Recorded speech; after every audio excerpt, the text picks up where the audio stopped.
विशार्प career गुरु में सभी साथियों का स्वागत है। साथियों, आज हम पर्यावरण के 60 महत्वपूर्ण प्रश्नों को देखेंगे।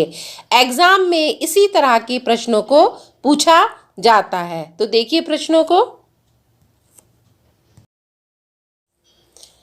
देखिए साथियों, पहला प्रश्न है, निम्न में से कौन सबसे अधिक स्थिर परितंत्र मतलब पारिस्थितिक तंत्र है? तो सबसे अधिक परितंत्र कौन सा है? ऑप्शन है पर्वत, समुद्र, वन और रेगिस्तान।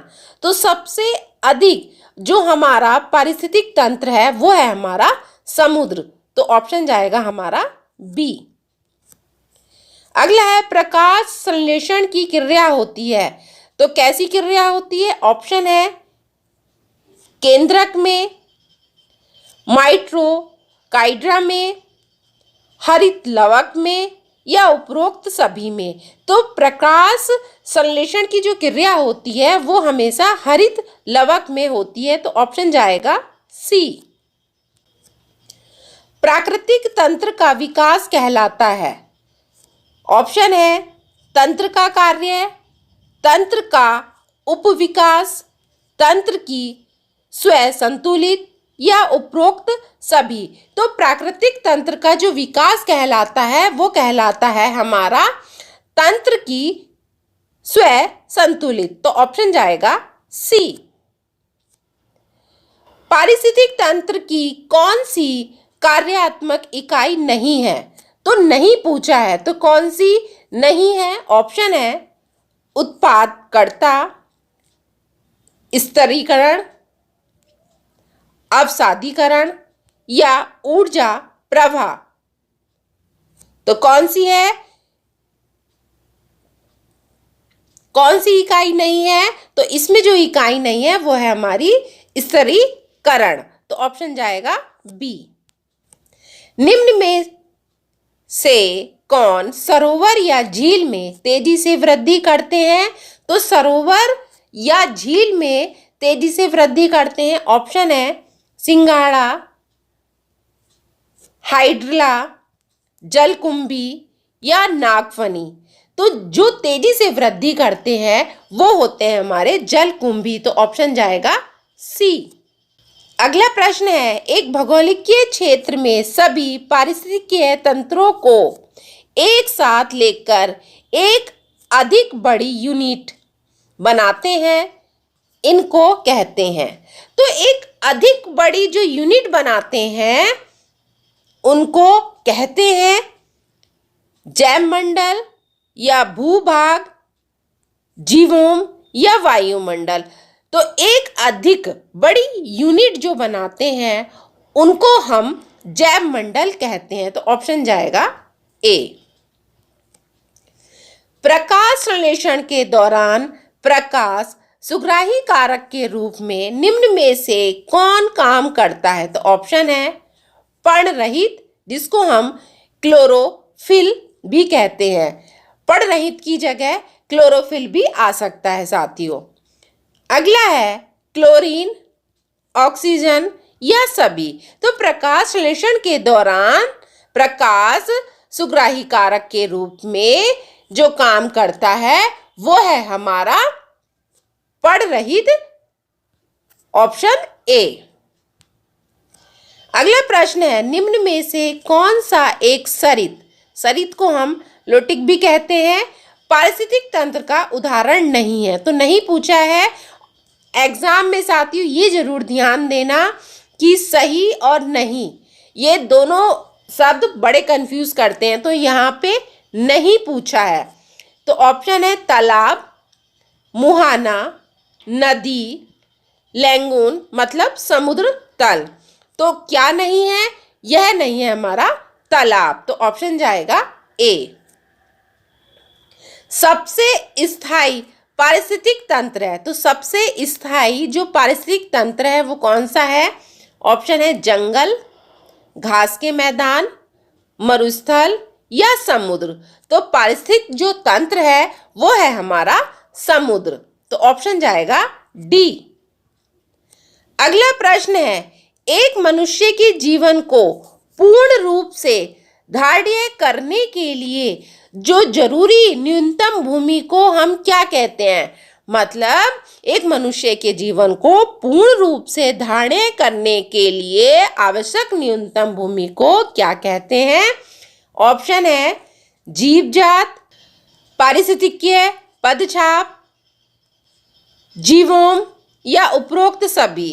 तो हम भूमि को क्या कहते हैं? हम कहते हैं पारिस्थितिकीय पदछाप। तो ऑप्शन जाएगा बी। पारिस्थितिक तंत्र का उदाहरण है, तो पारिस्थितिक तंत्र का उदाहरण है ऑप्शन है वायु, तालाब, जल, मिट्टी। तो कौन सा उदाहरण है? यह उदाहरण है हमारा मिट्टी। तो ऑप्शन जाएगा डी। साथियों, जो भी प्रश्न आपको कराए जा रहे हैं ये एग्जाम के लिए महत्वपूर्ण प्रश्न है। इनमें से एग्जाम में प्रश्नों को पूछ लिया जाता है, तो प्रश्नों को ध्यान से समझना। कौन जीव्य कारक नहीं है? तो नहीं पूछा है, तो कौन जीव्य कारक नहीं है? ऑप्शन है पेड़ पौधे, जंतु, सूक्ष्म जीव या प्रस्तर। तो जो जीव्य कारक नहीं है वो है हमारे क्या होने चाहिए? पेड़ पौधे। तो ऑप्शन जाएगा ए। अगला प्रश्न है विज्ञान की वह शाखा जो पादप एवं प्राणियों का वातावरण से संबंध को दर्शाती है वह कहलाती है, क्या कहलाती है? ऑप्शन है जैव मंडल, भौतिक, पारिस्थितिक या सभी। तो क्या कहलाएगी? ये कहलाएगी हमारी पारिस्थितिकी। तो ऑप्शन जाएगा हमारा सी।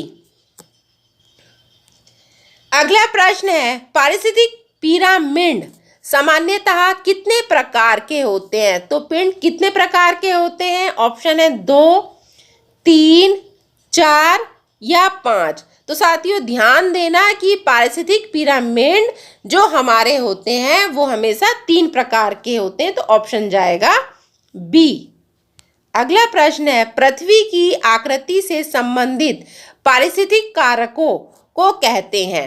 तो क्या कहते हैं? पारिस्थितिक कारकों को क्या कहते हैं? ऑप्शन है जलवायवीय, जैविक, स्थलाकृतिक या मृदीय। तो ऑप्शन है हमारा डी।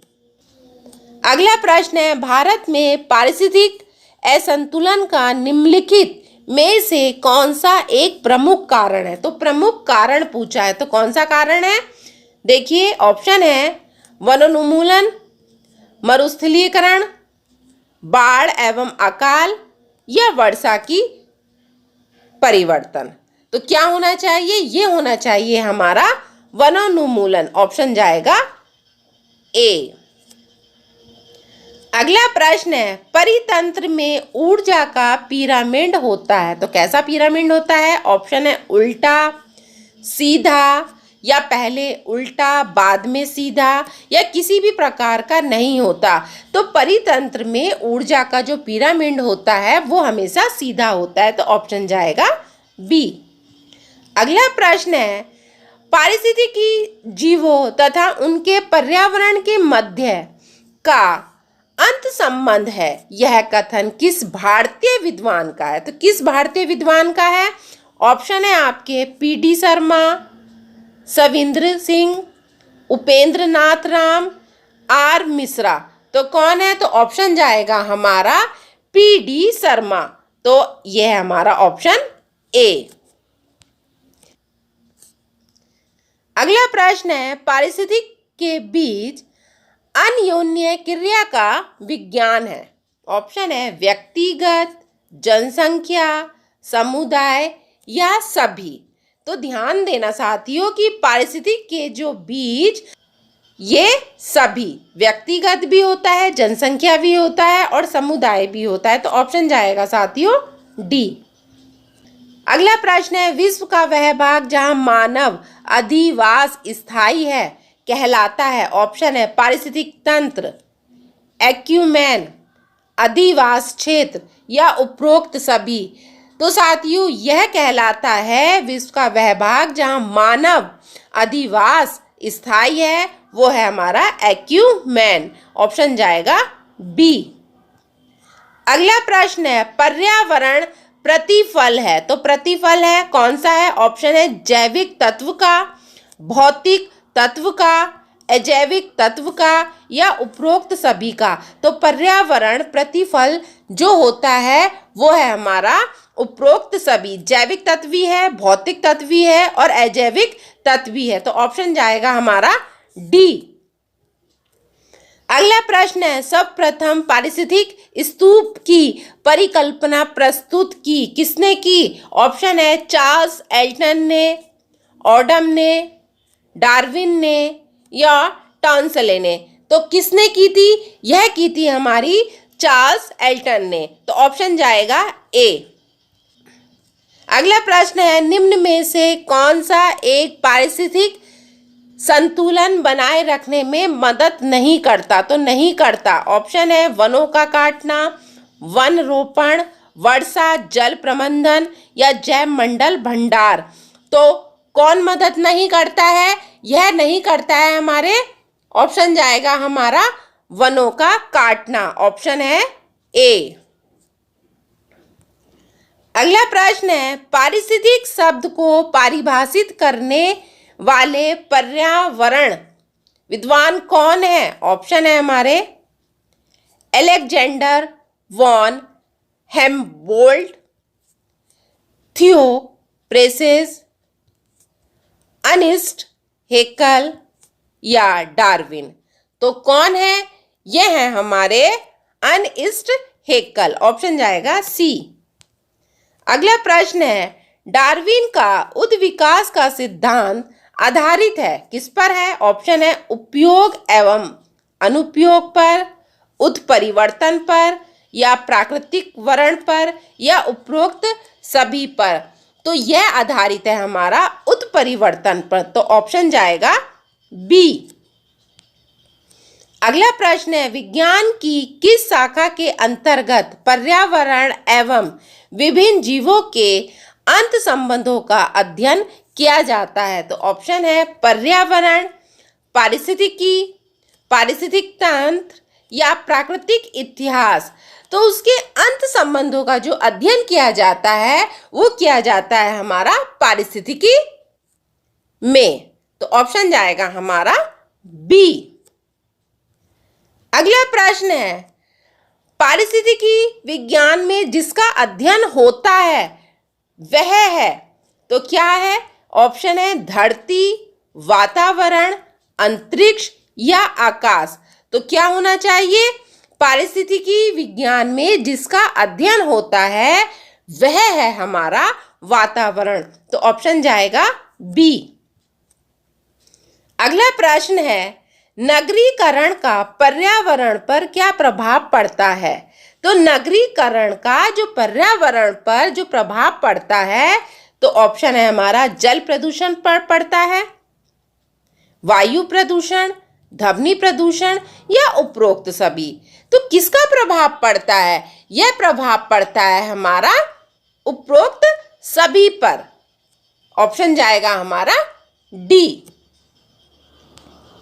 अगला प्रश्न है, पर्यावरण किससे बनता है? तो पर्यावरण किससे बनता है? ऑप्शन है जीवीय घटकों से, भू आकृति घटकों से, अजैव घटकों से या उपयुक्त सभी से। तो पर्यावरण किससे बनता है? तो पर्यावरण हमारा किससे बनता है?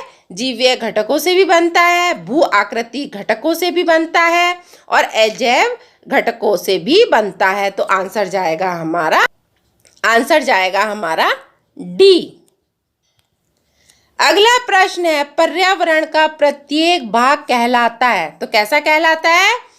ऑप्शन है वायुमंडलीय कारक, पारिस्थितिकी कारक, उत्प्रेरकीय कारक या सभी। तो पर्यावरण का जो प्रत्येक भाग वो हमारा कहलाता है वो क्या कहलाएगा? वो कहलाएगा हमारा पारिस्थितिकी कारक। तो ऑप्शन जाएगा हमारा बी। अगला प्रश्न है, पारिस्थितिकी विज्ञान केंद्र कहाँ पर स्थित है? तो कहाँ पर स्थित है? नई दिल्ली, इलाहाबाद, पुणे या बेंगलोर। तो ध्यान देना कि पारिस्थितिकी विज्ञान केंद्र पूछा है, यह हमारा बेंगलोर में स्थित है। तो ऑप्शन जाएगा डी। अगला प्रश्न है, पारिस्थितिकी तंत्र के दो घटक कौन से हैं? तो दो घटक पूछे हैं, तो कौन से हैं? ऑप्शन है हमारा खरपतवार और सूक्ष्म जीव, या पौधे एवं जीव, या पौधे और प्रकाश, या जैविक तथा अजैविक।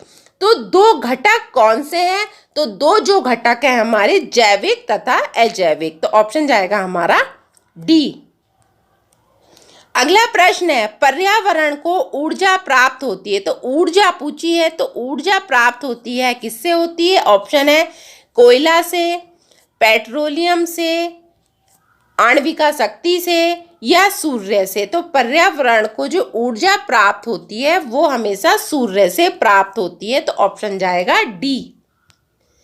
अगला प्रश्न है, नगरों में पर्यावरण असंतुलन होता है। तो नगरों में जो पर्यावरण है वो असंतुलन होता है किससे? ऑप्शन है मल निकासी से, आवासीय समस्या से, जलायु लकड़ी से, उपरोक्त तीनों से। तो देखिए, नगरों में जो पर्यावरण असंतुलन जो होता है वो मल निकासी से भी होता है, आवासीय समस्या से भी होता है, जलायु लकड़ी से भी होता है। तो ऑप्शन जाएगा हमारा डी, इन तीनों से ही होता है। अगला प्रश्न है, पर्यावरण ह्रास का पर्यायवाची है। तो पर्यायवाची पूछा है, ऑप्शन है पर्यावरण अवनयन, या पर्यावरण निम्नीकरण, या पर्यावरण अपकृषण, या उपरोक्त तीनों। तो पर्यावरण का जो पर्यायवाची है वो तीनों है। तो ऑप्शन जाएगा हमारा डी। अगला प्रश्न है, मरुस्थलीयकरण में पर्यावरण होता है कैसे? ऑप्शन है असंतुलित, संतुलित, उतार चढ़ाव वाला, इनमें से कोई नहीं। तो मरुस्थलीकरण में जो पर्यावरण होता है वो कैसा होता है? वो होता है हमारा असंतुलित। तो ऑप्शन जाएगा हमारा ए। अगला प्रश्न है, सतत व स्थायी विकास किस प्रकार की अवधारणा से संबंध रखता है? ऑप्शन है हमारा नियतवादी अवधारणा, संभववादी अवधारणा, नवनियतिवादी अवधारणा, उपरोक्त सभी। तो क्या होना चाहिए? ये जाएगा हमारा, किस पे जाना चाहिए भाई? सतत व स्थायी विकास किस प्रकार की अवधारणा से संबंध रखता है? यह रखता है हमारा, किससे रखना चाहिए? नवनियतिवादी अवधारणा से। तो ऑप्शन जाएगा हमारा सी।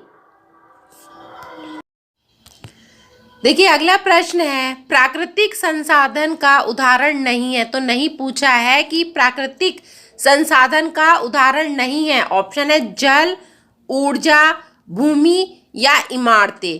तो प्राकृतिक संसाधन का जो उदाहरण नहीं है, देखो प्राकृतिक जल भी है, ऊर्जा भी है, भूमि भी है, एक इमारतें नहीं है। तो ऑप्शन जाएगा हमारा डी। अगला प्रश्न है, प्राकृतिक संसाधनों के नष्ट होने का सुमेलित कारण नहीं है। तो कौन सा कारण नहीं है? ऑप्शन है जनसंख्या वृद्धि, भूकंप, पर्यावरण प्रदूषण, वन्य जीवों का शिकार। तो क्या नहीं है? यह नहीं है हमारा भूकंप। ऑप्शन जाएगा बी। अगला प्रश्न है, पर्यावरण की मूलभूत संकल्पना नहीं है। ऑप्शन है अनुकूलन, जनसंख्या वृद्धि, परिवर्तनशीलता, या पार्थिव एकता। तो क्या चीज नहीं होनी चाहिए? जनसंख्या वृद्धि। तो ऑप्शन जाएगा बी। अगला प्रश्न है, तथ्यात्मक पर्यावरण में निम्नलिखित में से क्या शामिल है? क्या शामिल है? ऑप्शन है हमारा उच्च वाच, जल प्रवाह, भूमि क्षरण, या उपरोक्त सभी। तो क्या शामिल है इसमें? यह हमारा उपरोक्त सभी, ये तीनों शामिल है। तो ऑप्शन जाएगा डी। अगला प्रश्न है, वर्तमान समय में वन्य क्षेत्र उसे कहा जा सकता है जहां प्रकृति में मानव क्रियाओं द्वारा परिवर्तन हुआ है। भाई मानव क्रियाओं द्वारा जो परिवर्तन हुआ है वो कहा जा सकता है, ऑप्शन है हमारा, देखिए ये कर लीजिए, 50% से कम, 50% से अधिक, 75% से कम या 100% से कम। देखिए वर्तमान समय में वन्य क्षेत्र उसे कहा जा सकता है जहां पर 50% से कम क्रियाओं द्वारा परिवर्तन हुआ है। तो ऑप्शन है हमारा ए। अगला प्रश्न है, निम्न में से कौन सा पारिस्थितिक तंत्र में एक दिवसीय प्रवाह दर्शाता है? कौन सा है? ऑप्शन है प्रकाश, ऊर्जा, जल, जैव मात्रा। जैव मात्रा को हम बायोमास भी कहते हैं। जैव मात्रा की जगह बायोमास भी आ सकता है लिखा हुआ, तो इन दोनों को ध्यान से समझ लेना। तो क्या दर्शाता है? यह दर्शाएगा हमारा ऊर्जा, तो ऑप्शन जाएगा हमारा बी। अगला प्रश्न है, पारिस्थितिक तंत्र में उच्चतम पोषण स्तर प्राप्त है, तो उच्चतम पोषण स्तर प्राप्त है, ऑप्शन है शाकाहारी को, मांसाहारी को, अपघटक को या सर्वाहारी को। तो भाई उच्चतम जो पोषण है वो स्तर प्राप्त है, वो किसको है? वो सबसे ज्यादा है हमारा सर्वाहारी को, तो ऑप्शन जाएगा साथियों डी। अगला प्रश्न है, निम्नलिखित में से कौन सा एक मूल तत्व पत्ते के हरे वर्णक में स्थित होता है? तो ऑप्शन है मैग्नीशियम, फास्फोरस, लोहा या उपरोक्त सभी। तो साथियों ये जाएगा हमारा फास्फोरस, तो ऑप्शन है हमारा बी। अगला प्रश्न है, भारत में अधिकतम वनाच्छादन क्षेत्र कौन सा है? कौन सा है? ऑप्शन है आरक्षित वन, संरक्षित वन, परिबंधित वन या उपरोक्त सभी। तो कौन सा है क्षेत्र यहाँ पे? ये जाएगा हमारा आरक्षित वन, तो ऑप्शन है हमारा ए। अगला प्रश्न है, निम्न में से किसको हरा सोना कहते हैं? किसको हरा सोना कहते हैं? ऑप्शन है कृषि, वन, कॉफी या उपरोक्त सभी। तो हरा जो सोना है वो हमारा वन है, ऑप्शन जाएगा बी। कृषि मत लगा के आ जाना। अगला प्रश्न है, भारत में अधिकांश वन संपदा का मालिक कौन है? कौन है? ऑप्शन है हमारा निगमित निकाय, गैर सरकारी व्यक्ति, राज्य या उपरोक्त सभी। तो भारत में अधिकांश वन संपदा का जो मालिक कौन है वो है हमारा राज्य है, तो ऑप्शन जाएगा सी। अगला प्रश्न है, वन महोत्सव किससे संबंधित है? किससे संबंधित है? ऑप्शन है पेड़ काटना, पेड़ लगाना, फसलों में वृद्धि, पौधों का संरक्षण एवं संवर्धन। तो भाई किससे संबंधित है? यह हमारा पेड़ लगाना, तो ये इसका आंसर जाएगा बी। अगला प्रश्न है, सोपान कृषि कहाँ की जाती है? तो देखिए सोपान कृषि पूछी गई है कि वो कहाँ की जाती है। ऑप्शन है पहाड़ों के ढलान पर, शुष्क क्षेत्रों में, पहाड़ों की चोटी पर या उपरोक्त सभी। तो जो सोपान कृषि है, सोपान कृषि जो है वो कहाँ पर, सोपान कृषि जो है वो कहाँ पर की जाती है? वो की जाती है हमारी पहाड़ों के ढलान पर, ऑप्शन जाएगा ए। अगला प्रश्न है, पर्यावरण का संतुलन बनाए रखने के लिए वनांतर्गत क्षेत्रफल होना चाहिए। भाई वनों का जो क्षेत्रफल है वो होना चाहिए, कितना होना चाहिए? 20%, 23%, 33% या 53%। तो कितना होना चाहिए? ये होना चाहिए हमारा 33%, ऑप्शन जाएगा सी। अगला प्रश्न है, पेड़ पौधे प्रदूषण को घटाते हैं क्योंकि वे अवशोषण करते हैं। किनका? ऑप्शन है सल्फर डाइऑक्साइड का, कार्बन डाइऑक्साइड का, कार्बन मोनोऑक्साइड का, इनमें से कोई नहीं। तो पेड़ पौधे प्रदूषण को घटाते हैं, है ना, घटाते हैं क्योंकि वे अवशोषण करते हैं। किसका करते हैं? वो करते हैं हमारे कार्बन डाइऑक्साइड का। ऑप्शन जाएगा बी। अगला प्रश्न है, किसी क्षेत्र में पेड़ों के उगने के लिए अपेक्षित न्यूनतम तापमान है, तो कितना तापमान होना चाहिए? 10 degree Celsius, 15 degree Celsius, 4 degree Celsius या 20 डिग्री सेल्सियस। तो कितना होना चाहिए? 4 डिग्री सेल्सियस। तो ऑप्शन जाएगा सी।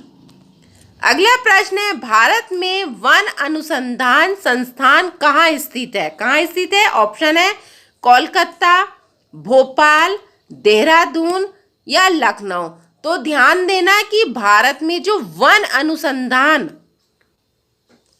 वो कहां पर स्थित है? वो है हमारा देहरादून। तो ऑप्शन जाएगा सी। अगला प्रश्न है, पर्यावरणीय निश्चयवाद के प्रतिपादक कौन थे? कौन थे? कॉलर-रिटर, ग्रिफिथ, टेलर, डेविस या डार्विन। कौन थे पर्यावरणीय निश्चयवाद के प्रतिपादक? ये थे हमारे कॉलर-रिटर। ऑप्शन है ए। अगला प्रश्न है, संयुक्त राष्ट्र संघ ने वर्ष 2002 को किसका अंतर्राष्ट्रीय वर्ष घोषित किया है ना? किसको किया है? ऑप्शन है सतत विकास का, स्वच्छता वर्ष का, वन संरक्षण वर्ष का या मृदा संरक्षण वर्ष का। तो किसका किया है? यह क्या है? हमारा सतत विकास का। तो ऑप्शन जाएगा ए। अगला प्रश्न है, विश्व पर्यावरण दिवस कौन सी तारीख को मनाया जाता है? तो कौन सी तारीख को मनाया जाता है?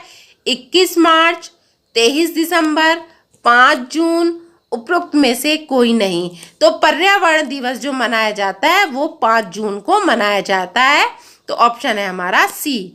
अगला प्रश्न है, निम्न में से किस एक का संबंध पर्यावरणीय सुरक्षा नहीं है? ऑप्शन है धारणीय विकास, गरीबी कम करना, वातानुकूलन या कागज के थैलों का प्रयोग करना। तो किससे संबंधित नहीं है? ये नहीं है हमारा गरीबी कम करना। तो ऑप्शन है बी। अगला प्रश्न है, जीवों के पारिस्थितिक कारकों का योग पर्यावरण है, यह कथन किसका है? किसका है? ऑप्शन है ए फिटिंग का, दूसरा है चार्ल्स डार्विन का, लैमार्क का या इनमें से कोई नहीं। तो किसका है? यह हमारा है ए फिटरिंग का। तो ऑप्शन है ए। अगला प्रश्न है, अधोलिखित में से भौतिक वातावरण का तत्व नहीं है। पूछा है कि अधोलिखित में से भौतिक वातावरण का तत्व नहीं है। ऑप्शन है भूमि के रूप, मृदा, खनिज, बस्तियां। तो तत्व नहीं है, तो क्या नहीं है? बस्तियां। ऑप्शन जाएगा डी। तो साथियों, आज हमने 60 प्रश्नों को देखा है। आपको प्रश्न अच्छे लगे हैं? अगर आपको प्रश्न अच्छे लगे हैं तो कमेंट्स करके जरूर बताएं कि आपने कितने प्रश्नों को सही किया है। तो मिलते हैं अगली वीडियो के साथ।